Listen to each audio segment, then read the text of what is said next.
गांव की सर्दियां कुछ अलग ही मिजाज रखती हैं। धूप जब सहन में धीरे से उतरती है तो मिट्टी की खुशबू, जलती लकड़ियों का धुआं और दूर कहीं से गाय के गले में बजती घंटी मिलकर एक ऐसा सांस छेड़ते हैं कि दिल खुद ब खुद पुरानी यादों में खो जाता है।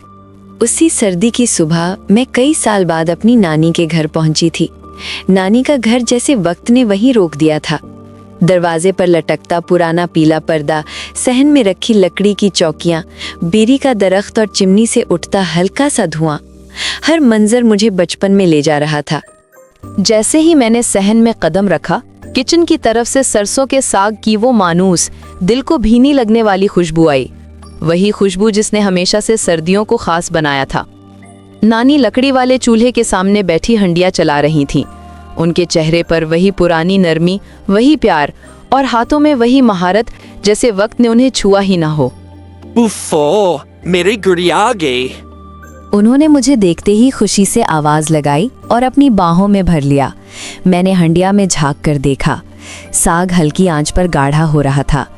ऊपर देसी घी की बूंदें तैर रही थीं और साथ ही तकरीबन तैयार मक्की की रोटियां रखे एक टोकरे से भाप उठ रही थी। नानी, इतनी मेहनत क्यों करती हैं? अरे बेटी, साग मेहनत से नहीं, दिल से पकता है। सर्दी हो और साग ना बने, ये तो नाइंसाफी है मौसम के साथ।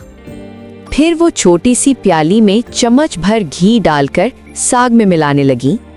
जमाना बदल गया है, मगर साग की खुशबू, ये खुशबू इंसान को उसकी असल याद दिलाती है। मिट्टी की, गांव की, अपनों की। मैं सहन में बिछी दरी पर बैठ गई।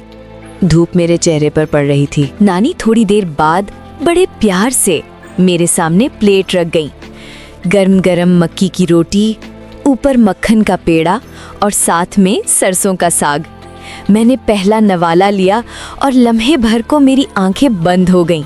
जायका वही था, बिल्कुल वही, जो सिर्फ नानी के हाथ में था, जिसमें मोहब्बत पक्की होती थी घी के साथ साथ। कैसा लगा? नानी, ऐसा साग तो दुनिया में कहीं नहीं मिलता। बस यही बातें सुनकर दिल खुश हो जाता है, वरना अब तो कौन साग पीसता है, कौन धीरे धीरे पकाकर जायका निकालता है। सब जल्दी जल्दी का जमाना है। हम दोनों धूप में बैठकर खाते रहे। दूर कहीं चक्की की आवाज आ रही थी। परिंदे बेरी के दरख्त पर शोर कर रहे थे और ठंडी हवा में गुड़, मिट्टी और साग की भीनी भीनी खुशबू सर्दियों को मुकम्मल बना रही थी।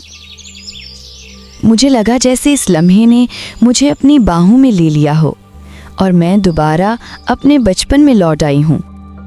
नानी अचानक बोली, जब तुम छोटी थी ना तो साग सूंघते ही भागकर सहन में आ जाती थी। आज भी वही बात है, खुशबू तुम्हें खींच लाई। मैंने नानी का हाथ थामा और मुस्कुरा दी। नानी, कुछ चीजें वक्त के साथ नहीं बदलती और कुछ खुशबुओं की उम्र हमेशा होती है।